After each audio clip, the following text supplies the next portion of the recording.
The next morning, after we had gathered for breakfast, we questioned our hostess and found it was not an uncommon occurrence for Jesus to come as he did, and she said he came often and joined the others in their healing work. After breakfast, we found that our hostess and 2 other ladies were to accompany us to the temple that day. As we left the house, 2 men joined the party. One told our hostess that there was a sick child in the village who was asking for her. We followed the men to the home of the child and found it very ill. Our hostess walked forward and held out her hands. The mother placed the child in her arms. Instantly the little one's face brightened. Then it snuggled up close for a moment, and in a few minutes was sound asleep. Our hostess returned the child to the mother, and we proceeded to the temple. On the way she remarks, "Oh, if these dear people would only see and do this work for themselves instead of depending upon us, it would be so much better for them. As it is, they let us entirely alone until some emergency arises. Then they call for us, which is quite all right, except that it does not give them any self-reliance whatsoever. We would much prefer to see them self-reliant, but they are childlike in every way." By this time we had reached the foot of the ladder. We went up and entered the tunnel. The 2 men accompanied us. As this tunnel was through solid rock, it was natural to suppose that it would be dark, but it was lighted sufficiently to enable us to see objects for a considerable distance ahead, and the light seemed to be around us so that there were no shadows. We had noticed this the day before, but no one had remarked about it. Upon making inquiry, we were told that the light was around us just as it appeared to be, and that when there was no one in the tunnel, it was dark. We went on through the tunnel and up the stairs to the 3rd room. This room was somewhat larger than the 2 below, and there were a great many tablets stored along 2 walls. Just back of this room we found that another large room had been excavated, and later learned that this room was also filled with similar tablets. These tablets were of a reddish dark brown color, quite well glazed. Some were 14 by 24 inches and about 2 inches thick, and weighed from 10 to 12 pounds each. Others were much larger. We were puzzled to know how these could have been transported over the mountains.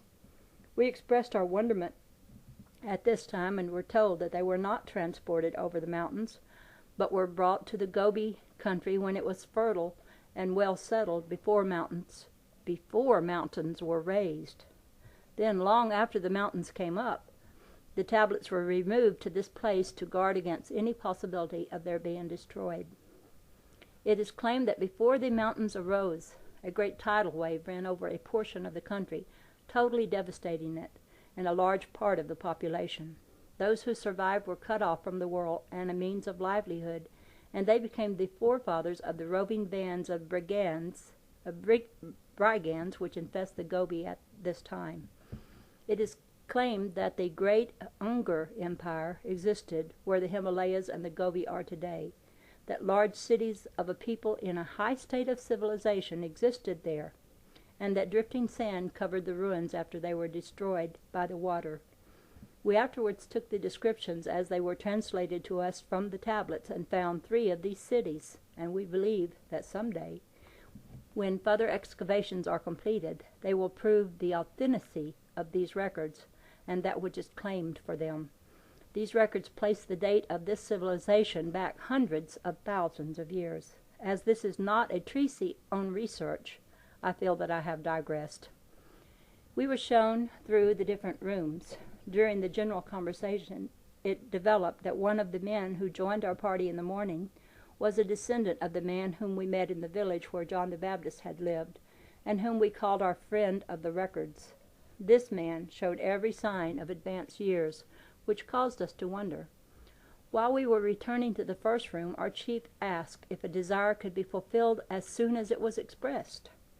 Our hostess answered that if the desire were put forth in true form, it would be fulfilled. She then went on to say that desire is but a form of prayer, that it was the true form of prayer which Jesus used, as his prayers were answered, that prayer which is always answered must be true prayer, therefore must be scientific, and if scientific, must be according to fixed law. Continuing, she said, the law is, as you know, our prayer is granted, and what things you desire when you pray, know you receive them, and you shall have them. If we know positively that whatever we have asked for is ours already, we may know that we are working in accordance with the law. If the desire is filled, then we may know that the law is fulfilled. If the desire is not filled, then we must know that we have asked amiss. We should know that the fault is with us and not with God. Then the instructions are, you shall love the Lord your God with all your heart, with all your soul, with all your mind, and with all your strength. Now go deep, deep down within your own soul, not with forebodings, fear, and unbelief, but with a glad, free, thankful heart, knowing that that which you stand in need of is already yours. The secret lies in getting the at-one-ment, getting the consciousness of it, and then holding firmly and never deviating, though all earth should oppose. Of myself I can do nothing, said Jesus. The Father that dwells in me, he does the work. Have faith in God. Have faith and doubt not. Have faith and fear not. Now remember, there is no limitation to God's power. All things are possible.